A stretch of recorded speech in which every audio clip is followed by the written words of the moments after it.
The main trigger was the death of my mother. And that is when everything changed for me. Now, some days I can get through this without, you never know with grief, it could hit me any minute, so bear with me. My whole perspective on life changed. And that was the moment where I was like, okay. And I can't be the same person I was before, if that makes sense. And be it personally, spiritually, professionally, I made a lot of changes then, and that was one of them. And I took the jump, and it was my 40th birthday. I had to hand in my notice, and then COVID kicked in.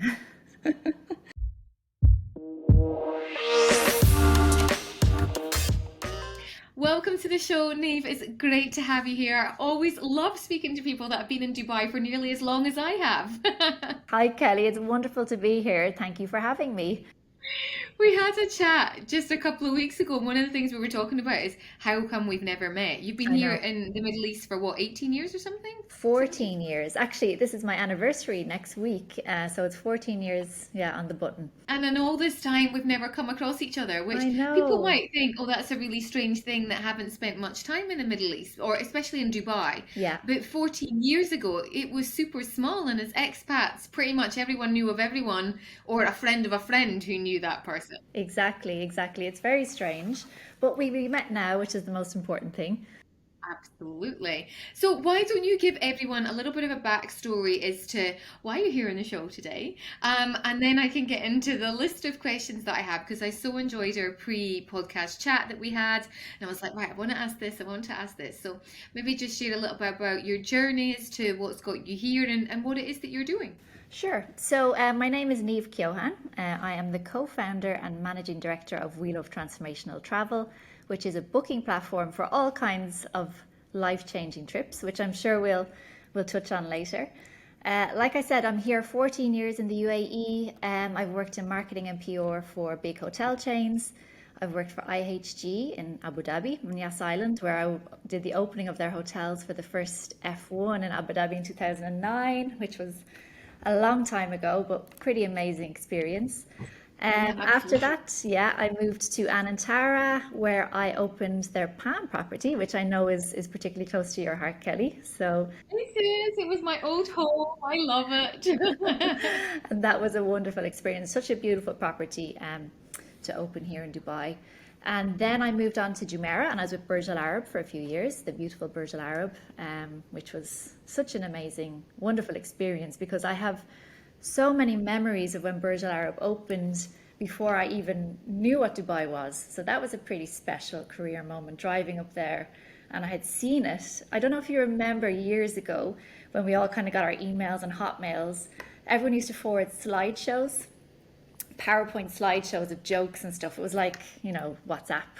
And we got a slideshow, PowerPoint slideshow of Burj Al Arab and the rooms. And I was sitting in my first job as a marketing exec in a pharmaceutical company in Dublin, in Tala. And I was like, oh my God, that place looks spectacular. So yeah, driving up there every morning, I was like, I can't believe, I work here. So how many years would it have been from when you kind of saw that property? Oh my God. I suppose it was 2001 when it opened, that slideshow was doing the rounds. So 2001, and then I joined there 2015. So 14 years. Yeah. Oh, that's a lovely story to kind of have to fruition. Yeah, it was lovely. And yeah, I have such great memories of working at Burj Al Arab. It's such a special building and so iconic for Dubai. And then I was with Jumeirah still, and I headed up their marketing for their F&B, their restaurants, their gyms, their spas, their lifestyle brands as well. So that was before We Love Transformational Travel. So probably around 2017, I think it was, myself and my husband Trevor, we love traveling. And we had decided to holiday a little bit different. We're quite lucky here in this part of the world. We traveled extensively, we've seen so many different places. But this time we're like, okay, let's do something different. And we booked a fitness boot camp. That was in Spain for a week. So that was the body camp. And so a week of working out. So every kind of, exercise you can think of, along with some kind of meditation, mindfulness thrown in there, mind mapping, and being out in nature, being in the sun, meeting people that, we would never have met before. So you kind of form a bond with people when you're, kind of living with them for a week. Eating completely clean, so plant-based diet, no sugar, no dairy, no alcohol for a week. And my goodness. No sundowners. No, well, there was, kombucha was the sundowner. That was the treat. That's where I Oh, discovered wow. kombucha. Yeah. So, yeah, we had an amazing week. And the biggest thing was when we were leaving or when we were on our way home, we didn't have that feeling that, we've had in the past for holidays, like, oh, I have to go back to work, I'm dreading it, a bit of the fear in there, or, oh, we could do it a holiday after that holiday.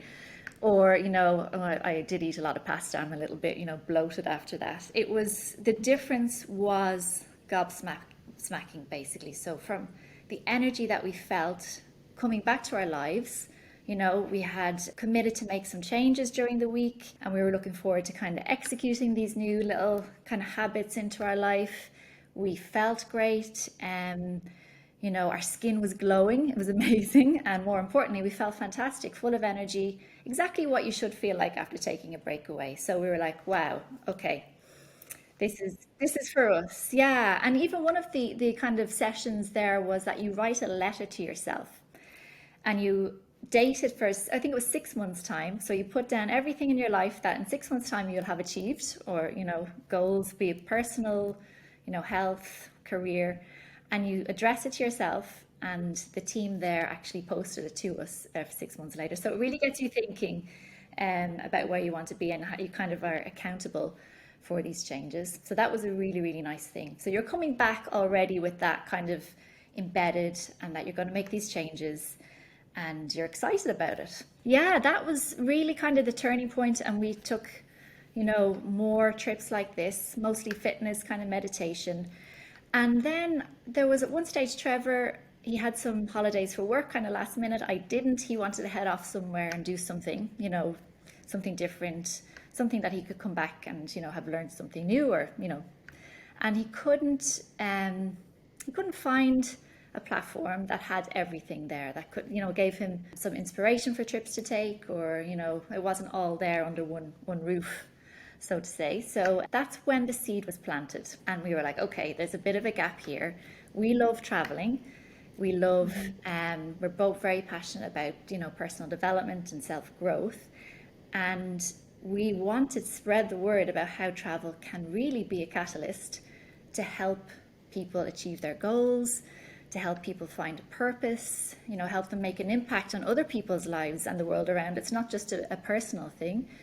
Help people become better business leaders, more successful entrepreneurs, learn a new skill, and even overcome any trauma, childhood trauma or whatever, or any kind of grief as well. So that's where we are. We have over 100 trips at the moment under 9 categories, which we believe is something for everyone in there. And yeah, more trips to come, and on a daily basis we're adding them. I love that. I love that little intro, and the letter that you wrote to yourself. I think it's such a nice touch. I did Date with Destiny in West Palm Beach with Tony Robbins, and that was something that he made us do as well. Write this letter to yourself. And I remember thinking that living in the Middle East, I was like, that letter is never going to get to me. It took a lot longer than it should normally. Because for those that maybe not from the Middle East, we don't have that traditional postal service here.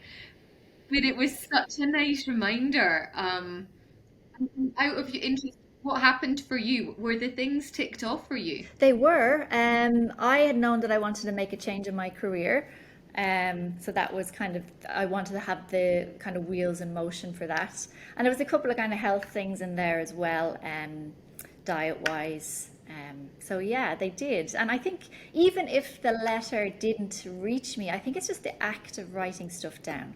It's that kind of classic kind of vision board, isn't it? You're actually taking the time to write it down. It goes into your brain much better than something you're kind of thinking, oh, I want to do that. Yeah, either way, it was hugely beneficial. And that's kind of one of the differences with transformational travel, is that kind of different to experiential travel, where you go and do something and you come back pretty much the same person. You had an amazing time, or you did something really cool. But with transformational travel is that it has a long-term positive impact on your life. So yeah, so really kind of creating, and it could be the smallest thing, you know, like changing your diet 2 days a week or something, but it's something that has, like I said, small or large positive impact on you when you come back home.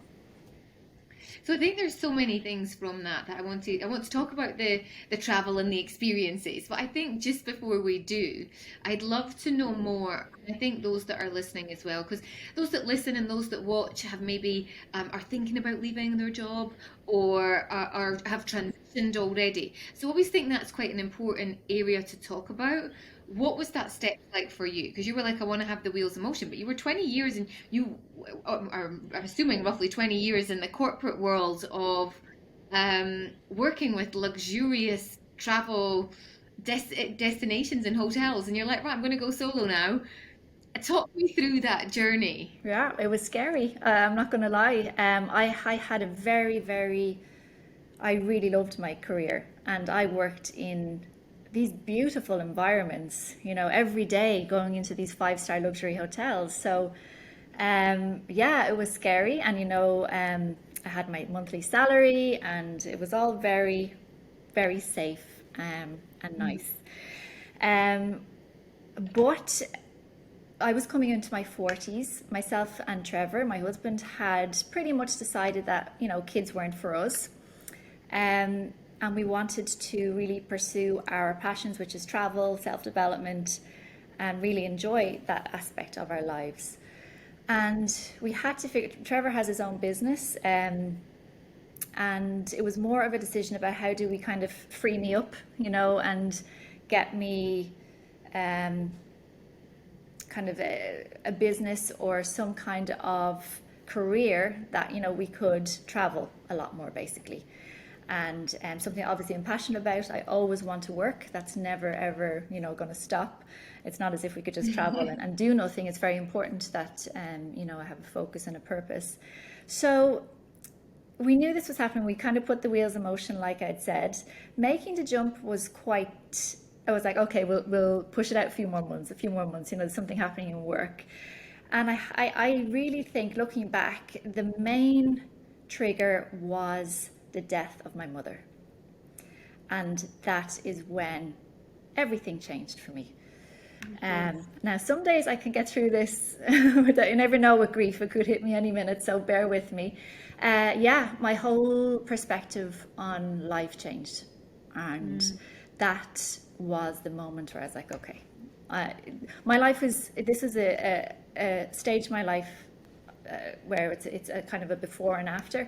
And I can't be the same person I was before, if that makes sense. And be it personally, spiritually, professionally, I made a lot of changes then, and that was one of them. And I took the jump, and it was my 40th birthday. I had handed in my notice, and then COVID kicked in. But we didn't stop. And yeah, obviously it was a bad time, or a challenging time, I shouldn't say bad, to start a travel business. But yeah, it's definitely the best thing I've done. And yeah, I think that final kind of hurdle was, yeah, the passing of my lovely mother. So Thank you for sharing that, because you said grief at any time, and it has such an impact on, you know, you as a person and the things and the choices that you do. So I just want to say thank you so much for sharing it, because it makes it more personal and more poignant of going, no, that was enough for me. I'm going to go and make a new decision, and this is how I want my life to look like. exactly. It's a whopper. And yeah, it's a pretty, and I count myself very lucky that I had my mother, and such a wonderful mother, until the age of 39, basically. So, but yeah, it's a doozy. So Absolutely. So you hadn't, so coupled with big significant birthdays, you know, family trauma, life, you've got COVID, you know, how did you keep going? So what were the things that kept you going? Because so many would just be like, you know what, this is just a bit too hard. I'm going to go back to my nice 5-star lifestyle and, well, 7-star lifestyle in Burj Al Arab, thanks. Exactly, exactly. So yeah, I suppose during COVID, I used it as an opportunity to build a business, to really kind Yeah. of get the brand developed, get the platform up and running. But also, most importantly, was just connecting with people all over the world. So I had researched, I think I had around 1,000 different experiences and trips from all over the world. And I dropped them an email and say, let's connect. I have a platform, We Love Transformational Travel. All of their retreats and their trips and their experiences had all been on hold. So people had time, which was actually quite, and again, in Yes, hindsight. I was just thinking that if you were using that as an opportunity to connect with people, people had more time than they ever would normally. Exactly, exactly. I became an ally of, there's a Transformational Travel Council in Seattle, who do an amazing job of really supporting the transformational travel industry. And I joined them and I met people from all over the world. We were on, Zoom calls, and then I'd, speak to people individually and tell them about my idea and my, We Love Transformational Travel. They're like, yeah, we love it.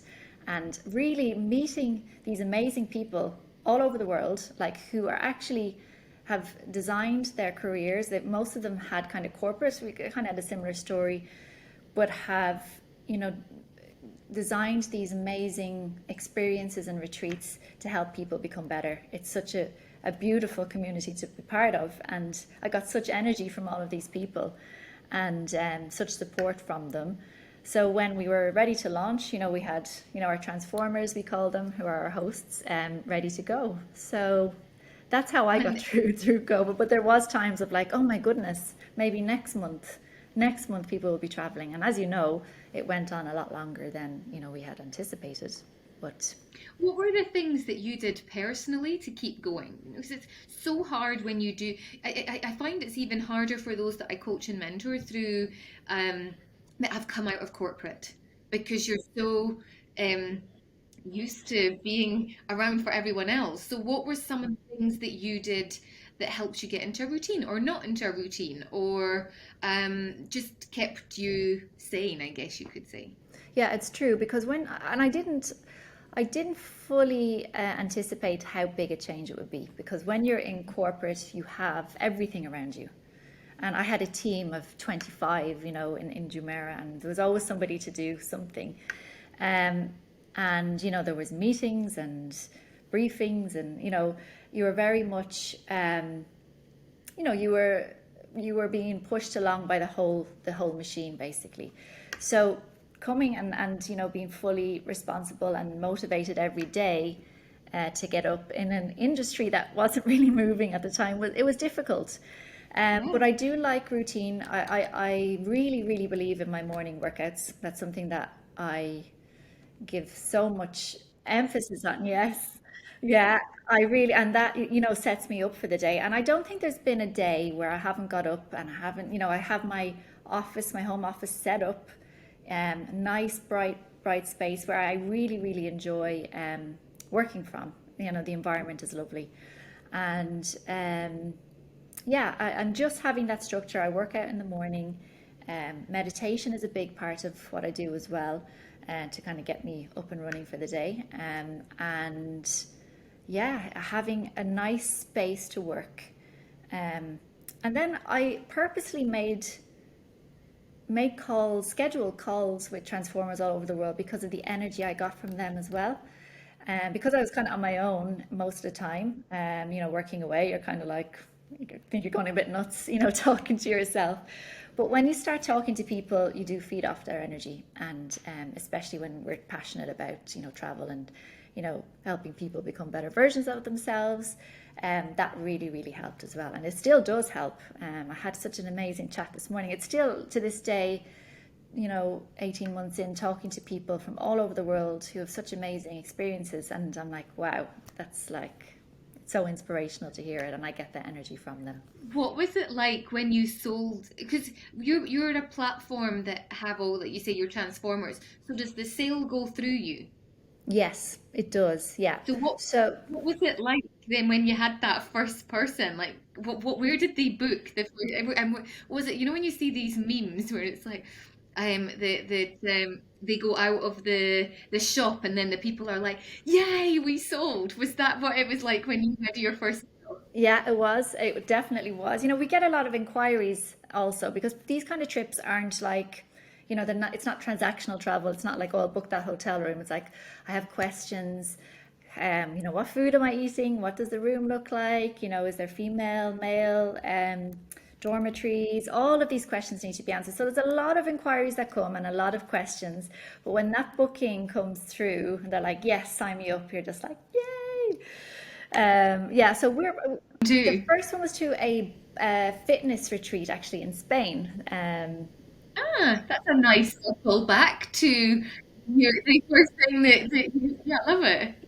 Yeah, it's wonderful, and yeah, I suppose like any small business owner is like, yeah, that kind of excitement when it came through, and especially because you work a little bit for the inquiries and you're following up and finding dates that suits everyone, and there's some people that will come and they're like, I don't know what trip I want. Can you help? Can you advise? So there is a little bit of that personal touch, which I think is really important, and maybe something that I underestimated starting the business was that rather than it being completely online, people still want to talk to you.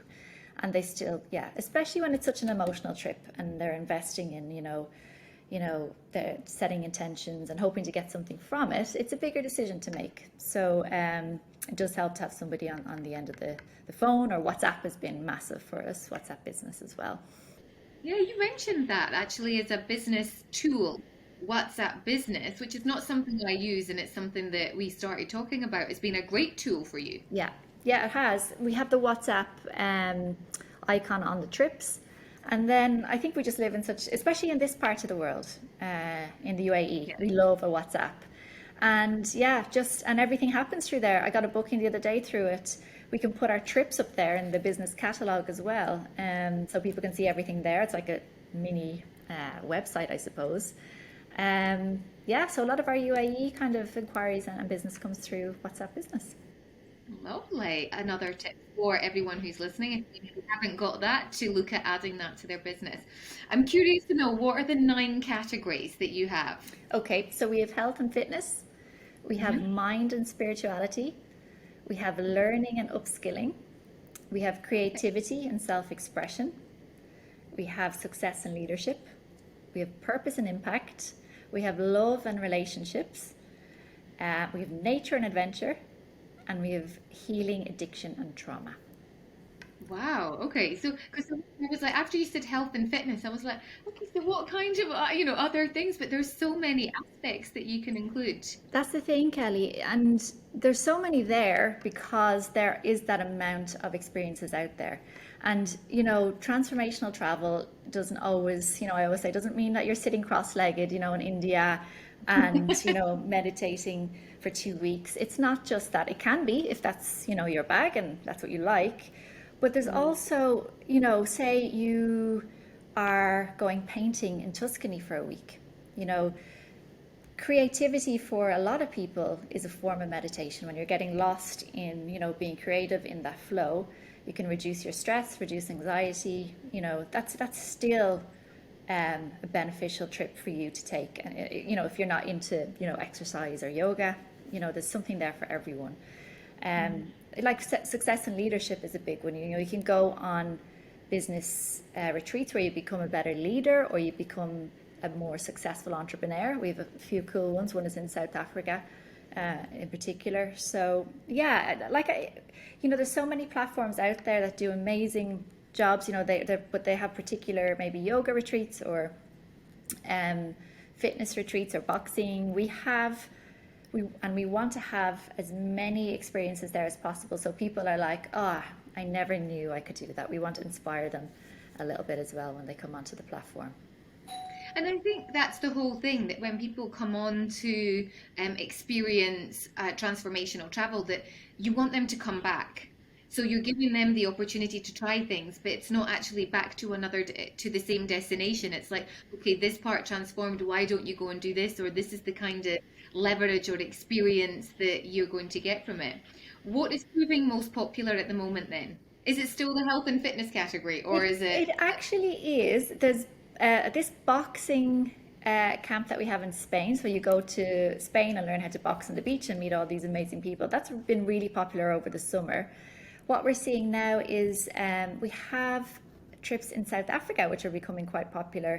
They're safaris, but not safaris as we know it. Safaris with kind of mindful walks. There's women's leadership safaris where you are mentored as you're on safari and walking and out in nature. We have mountain biking on safari as well in South Africa. So that's for some reason all of these experiences are popping up from kind of the continent of Africa as well. So there's a lot more to come. I have trips for Madagascar. We have Mexico coming up. We have Tuscany, UK, and my particular passion and what I'm very, very, it's one of my goals for this year is to get so much more from the UAE in there.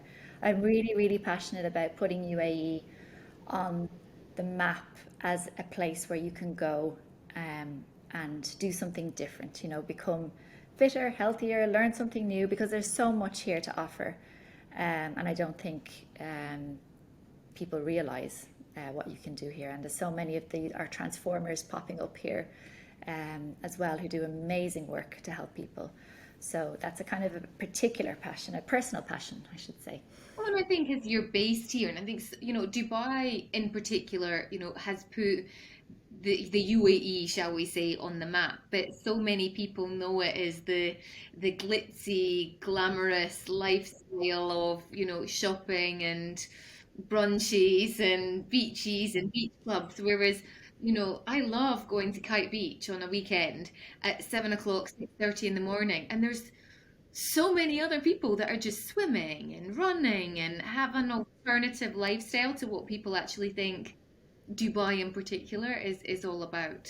Exactly, exactly. And we as residents know that. And, you know, some of the trips or the experiences that we have are mostly taken by Dubai residents because, you know, we like a little, you know, an hour's trip down the road. But it's to get that international audience on board and say, I'm going to do, you know, we have Be Fit Retreat on the Palm, Sarah does a fitness retreat. We have Benoit from 𝗕𝗿𝗄 who does fasting retreats. You've got the Lighthouse Retreat in RAC who do amazing getaways there as well. So, yeah, I think there is so much more to communicate about Dubai to the world as well. So I'm working on that. Cool, that's a nice goal and project to have. We need to check back in next year and find out how it's going. So on that front, in terms of transformational, you're doing it, but you're facilitating the transformations. What have been some of those? Because I'm sure people have messaged you afterwards going, "Oh wow, this has happened." Have you got any stories that you can share of people that have come away from experiences going, wow, and I've gone and done this, or this has happened, or Yeah, I suppose all kinds of changes come after these trips. I'm trying to think of one in particular. Um, there's been a particular client who was on a retreat in Costa Rica who came back and changed career basically. oh Yeah, wow. following her experience there.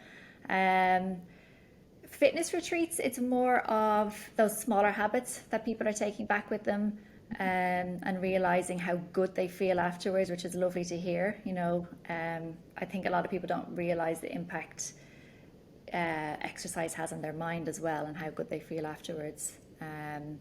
Yeah. Yeah, so variety, career changes, habit changes, babies. There was one, someone decided, you know, to have start a family after a trip. Um, Oh wow. That's a big change. that's a big change. What Too big for me. is it? What has been, what have you not experienced in that sort of space in terms of, you must be like all the time, oh wow, that looks amazing. If you've got over 100, I say opportunities or trips on the platform, like what's high up there for you? Because it's tough to pick. It is, and I was kind of under the impression, oh yeah, I'm going to go and try all of this, and there's so many, and I kid you not, I would go on every single trip that we have up there. I personally meet each transformer, and I have a relationship with them, and they're always, come on, come down and try it, and I 100% I want to try them so much. Um, we have this relationship because I need to make sure that the trips that we have there, we have a selection criteria. Basically, they tick all the boxes, that they give our visitors, our clients, the tools to change their life. We can't make people change their lives. That's just impossible. But we can give them the tools and help them do so. We've just come back from Costa Rica, where I've met a lot of our partners, which has been amazing. And then I'm hoping to get to South Africa at some stage this year. We're also sponsoring a trade show, 𝗕𝗿𝗁𝗁, which is a new wellness trade show in Ibiza this year, which I'm going as well. So I'm going to meet a lot of different transformers from all over the world there, which I'm really excited about. Yeah, I think, yeah, there's just too many, and I maybe I'm being naive, but I do think I'll get to a lot of them. That's the plan. That is a very nice plan to have. So just a question on that, because it's something that I struggle with a little bit, living in two different places, and I know it's something that, you spend a lot of time in the summer somewhere else, and you travel. How the idea of being able to live in two, three, four, five places is in theory amazing. I really struggle with routine and getting back into that whole space. What kind of tips would you have? If someone has got a bit more flexibility, how do you slot straight back into it? I don't know what happened this summer, but I feel like it took me a week of jet lag, and that was between Europe and the Middle East. Like it wasn't a lot. I know, I And you know. got, It is routine. You mentioned it. It's having, I suppose, no matter what time zone you're on, you have to give yourself a couple of days to adapt, because there's no point in forcing yourself to work when your brain is just foggy. You know what it's like when you're jet lagged. But what we had to establish, especially because we were gone for so long this summer, was a routine whereby, we had a few days where we used to maybe travel around and see some of the kind of different sites around the town that we were visiting. But we also made time that this is a work. These are work hours. mm, And again, and it's a very personal thing, I suppose me and Trevor are quite similar. We had to start the day with exercise of some form, and that really kind of gets us in that mindset. But it is hard because you're distracted by all of these things that you want to see and do, but at the same step, you need to work, you need to earn a living as well. So putting those rules in place, it is harder. It sounds lovely and glamorous, and you just pick up a laptop and you're typing away and everything works out. Yeah, absolutely, yeah, absolutely. for me it's not. It takes effort and preparation and really kind of being strict with yourself, especially when you're traveling, because it's all new and yeah, distractible. So many temptations. Well, we've got lots of travel on the cards for you, given that's the business. What are sort of the goals for transformational travel kind of within the next 12 months? I know you've got 100 now on the platform. So it's to get as many trips up there as possible, amazing trips up there. We're not an aggregator. That's the thing. We don't just take trips and pull them from other websites. We actually vet and select them. So it is a little bit more time consuming in that. But at least have 500 trips up there over the coming months. We're working on our kind of the booking, the kind of tech side of it, which is all new to me. So I'm learning a lot there of making the whole process a lot smoother for payments and bookings, basically. So yeah, that's kind of the techie side, getting more and more amazing trips up there. Also, we are going to start spending on marketing, which we haven't since we started because of COVID, and it was never the right time to invest, precious funds. So that's going to be starting in the next coming months as well. So we'll really, be shouting to the world about us as well, which is really exciting. It's like you've read my mind, because my last question was actually going to be, what has been one of your most powerful marketing strategies? So if you're saying at the moment, what has it been? Word of mouth, because you haven't invested in sort of ad spends or anything? Exactly. Word of mouth. Instagram has been great for us, and our newsletters. Building up this database, it was still there during COVID. People were still signing up, they've been our free channel, so to say. And I'm really excited because the response we've had from that has been great. I'm really excited when we do invest a little bit more in paid marketing. That's really interesting. For those that are listening that are business owners, it's one of the things that when I have a one-to-one call with someone and we're talking about growing their business, one of the questions I always ask them is about their mailing list. And I will guarantee that 9 out of 10 of them don't have it.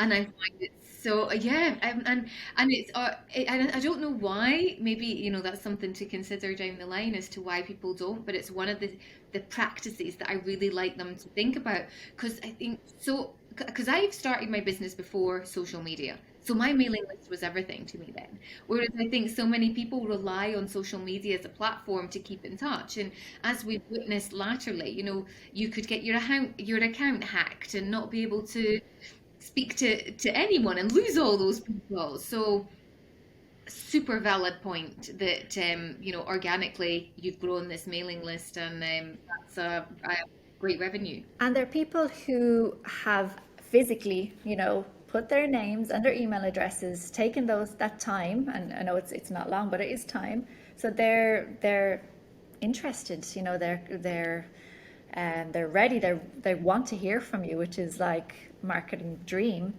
And I suppose it's my marketing background that has really drilled that into me as well. So I completely understand people who maybe don't come from that background, kind of not realizing the importance of it.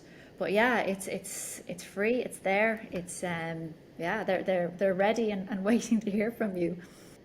I love it. That's a great point to end on. So how can people find out about you? I know you've mentioned �WeLoveTransformationalTravel.com is the website. Anywhere else, and WhatsApp, but anywhere else, how can people find you? Are you on LinkedIn? I'm on LinkedIn as Niamh Keohan. We Love Transformational Travel is on LinkedIn as well, and Instagram at We Love Transformational Travel. And it does exactly what it says on the tin. Love, love, love it. Thank you so much for being so honest, sharing your story, inspiring us, and for those that are listening, who knows, transforming travel for the future. Thank you so much, Kelly. It was lovely to talk to you. Bye. Take care. Bye-bye.